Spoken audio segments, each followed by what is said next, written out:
¿Qué tal? Les habla Jorge Gestoso. En el programa de hoy, el despliegue militar de Estados Unidos en el Caribe y las reacciones con otra notable invitada, Paula Jiménez, directora de Nodal, directamente desde Buenos Aires. Paula Jiménez, una cálida bienvenida al programa. Hola, ¿qué tal? Un gran saludo para todos y todas. Paula, en un comunicado oficial, Estados Unidos, para explicar su despliegue militar en el Caribe, ha dicho, y leo textualmente, hay grupos narcoterroristas designados operando en la región. Algunos de ellos usan el espacio aéreo internacional y aguas internacionales para trasladar drogas hacia los Estados Unidos. Esos grupos serán confrontados. El presidente, refiriéndose al presidente Trump, lo ha dejado claro desde el inicio de su mandato y agrega: se trata de una operación de vigilancia, interdicción e inteligencia contra carteles, no invasión, y en aguas internacionales en el sur del Caribe, no aguas territoriales de Venezuela. ¿Cómo crees que viene reaccionando el gobierno de Venezuela ante esto y cómo calificas tú esa reacción?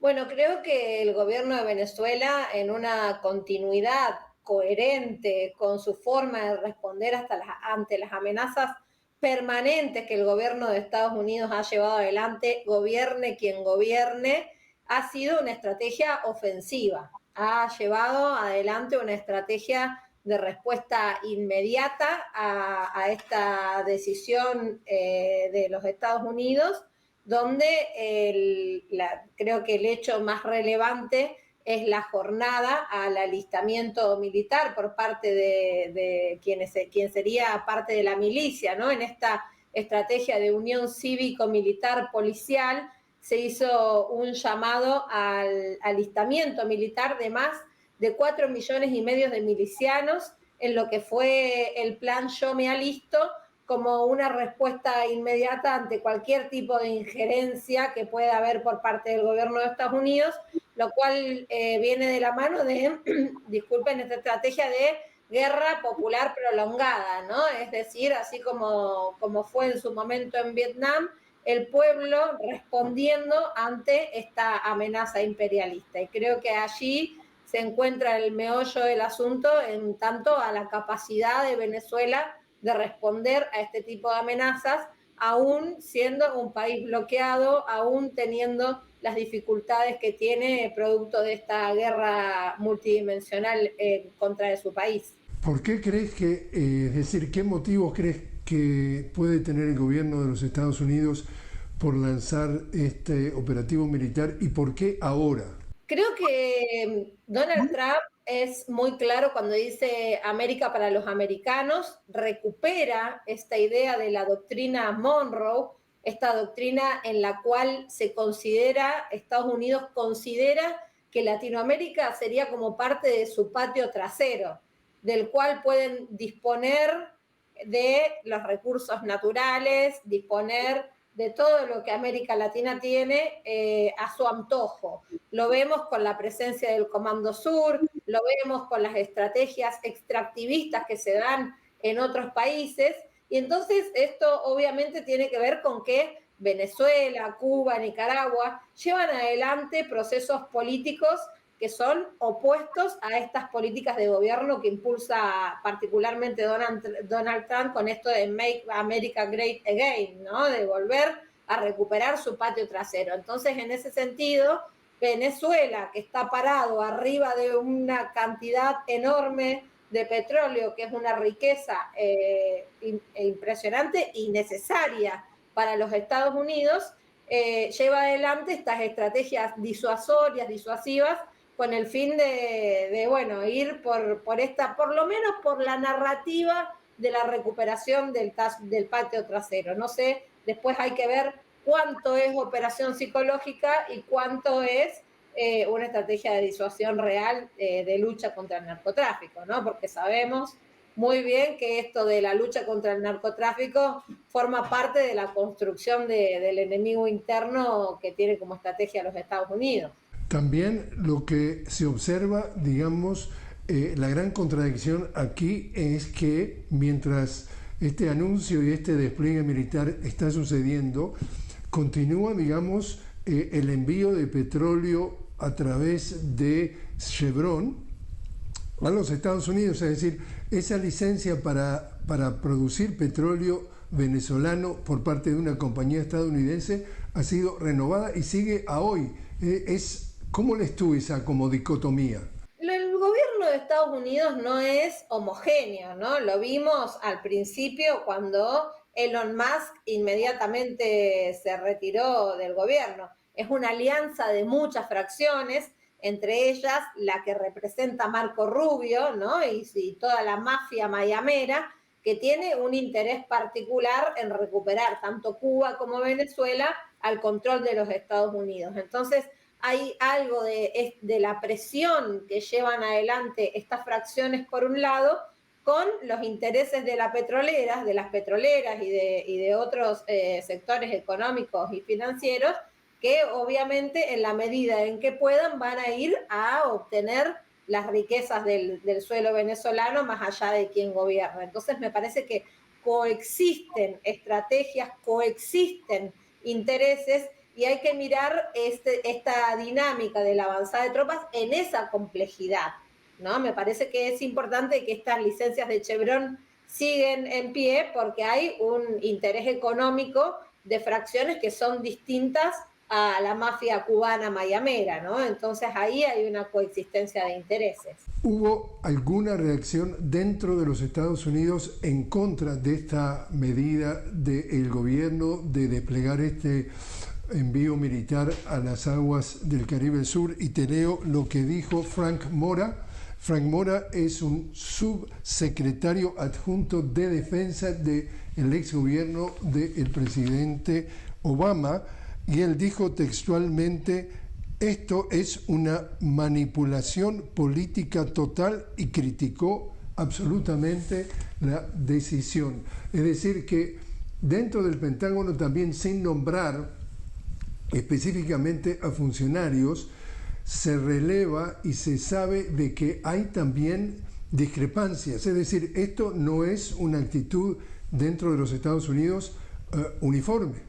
Claro, no hay consenso al respecto, y si hay miradas disidentes dentro del Pentágono, también habría que preguntarse sobre la verdadera relevancia, sobre la verdadera eficacia de este movimiento de tropas en el Mar Caribe, ¿no? Y si no es pensado más bien como una maniobra disuasiva de estas fracciones que como una acción concreta, verdadera, de invasión en el territorio venezolano, ¿no? Y más aún sabiendo la capacidad de respuesta que ha tenido y la de respuesta inmediata que ha tenido Venezuela al respecto. Creo que hay algo de esa coalición que conforma el gobierno de Trump que hace que no sea tan sencillo pensar en una avanzada real y concreta de estos marines.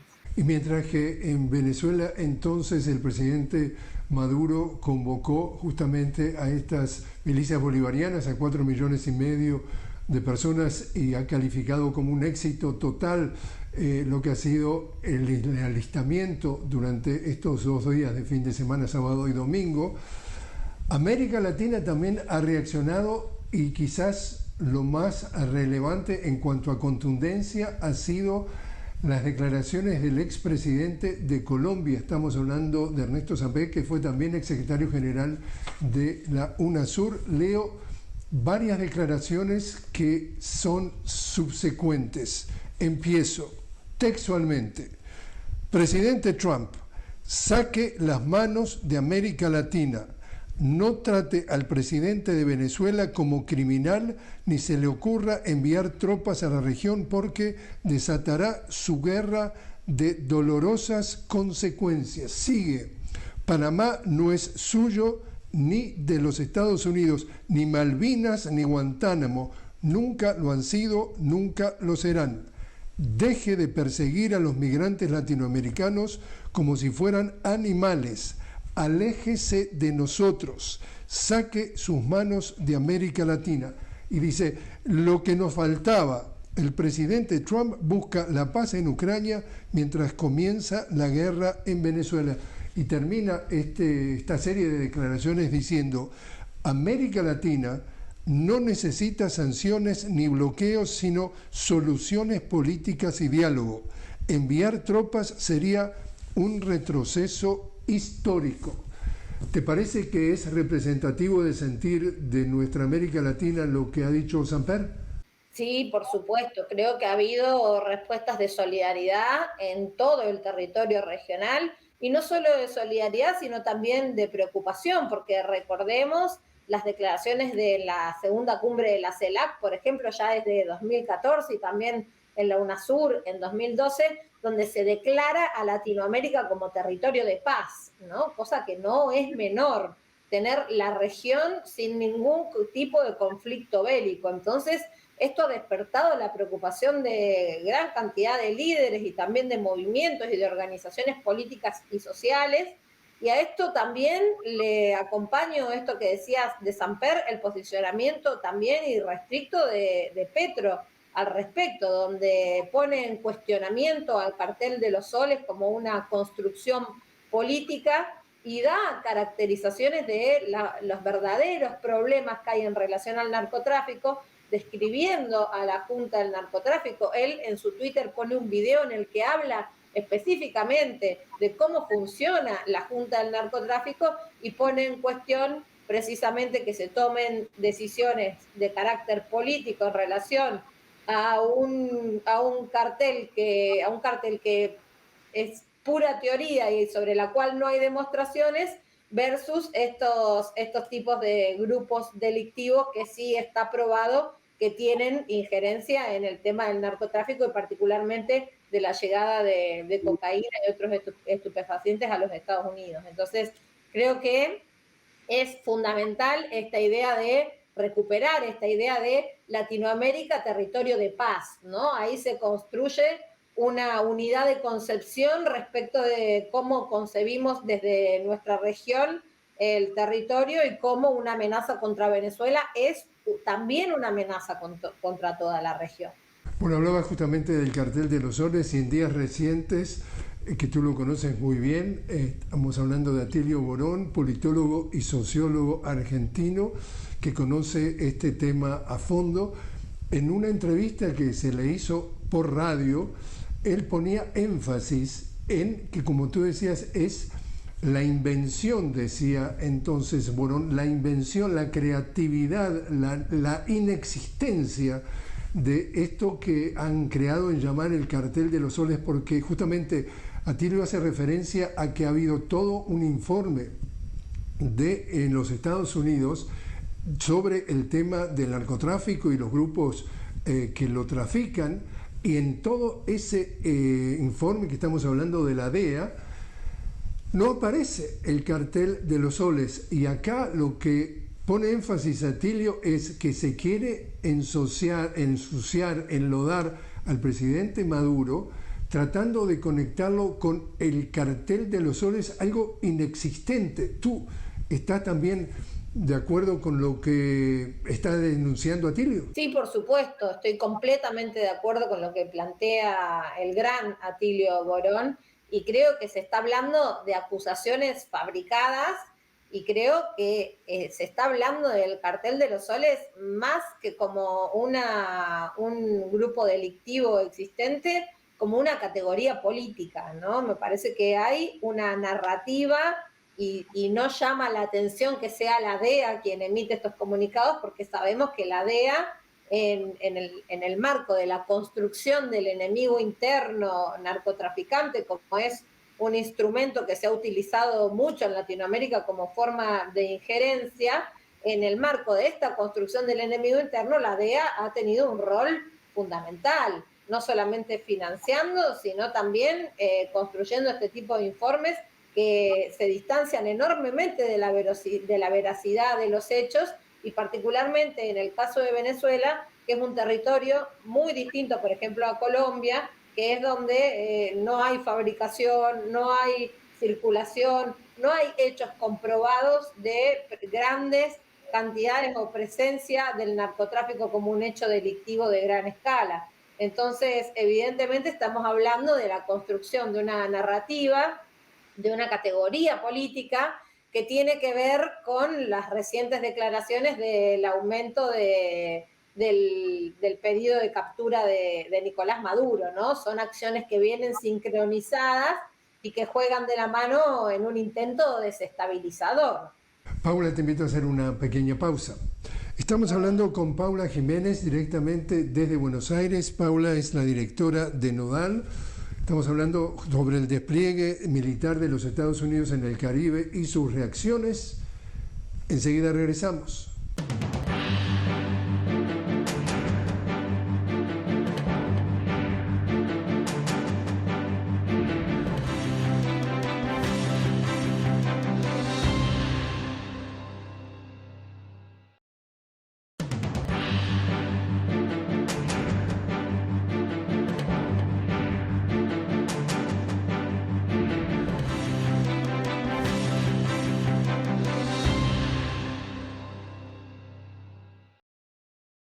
Continuamos hablando con Paula Jiménez directamente desde Buenos Aires. Paula es la directora de Nodal. Estamos hablando del despliegue militar de Estados Unidos en el Caribe y sus reacciones. Y a nivel mediático, Paula, ¿qué es lo que tú has podido ver en América Latina respecto a esto que tiene todo que ver con la narrativa de cómo se presentan los hechos? Bueno, creo que tuvo un rol estratégico Reuters, nada más y nada menos que Reuters, que lleva adelante una supuesta credibilidad, seriedad, objetividad en la construcción de los hechos, ¿no? Es una fuente de consulta permanente, y fue Reuters quien comunica esto y empieza a crear zozobra y a construir la idea de una avanzada de estos marines como un hecho inminente de invasión, ¿no? Y cómo se va armando el cartel de los medios, diría yo, ¿no? El cártel de los medios de comunicación que juegan una estrategia sincronizada con el objetivo de crear zozobra. Y esto viene de la mano también de darle voz y palabra a la oposición venezolana, por ejemplo, con María Corina Machado en los medios de comunicación, en el mainstream estadounidense y latinoamericano, pidiendo la intervención militar, ¿no? Dándole voz a estos actores golpistas. Concretamente, ya hemos visto a María Corina Machado más de una vez ha pedido la intervención militar en Estados Unidos, entonces, en Venezuela, perdón. Entonces creo que los medios de comunicación en ese sentido juegan un rol estratégico, ¿no? En esta idea de que es una guerra multidimensional, donde no solamente se juegan maniobras militares, sino que también hay operaciones económicas, también hay operaciones mediáticas, operaciones psicológicas, lo cual es ahí los medios de comunicación tienen un rol muy importante, porque penetran en la opinión personal y van construyendo una narrativa anti-Venezuela que no permite dilucidar cuál es la verdad sobre Venezuela, ¿no? Uno contrasta lo que dicen los medios de comunicación he tenido la oportunidad de estar en Venezuela en reiteradas ocasiones, y lo que se vive en Venezuela, en lo que vive el pueblo venezolano como realidad cotidiana, no tiene nada que ver con lo que los medios de comunicación muestran. Entonces, también es importante enunciarlos como uno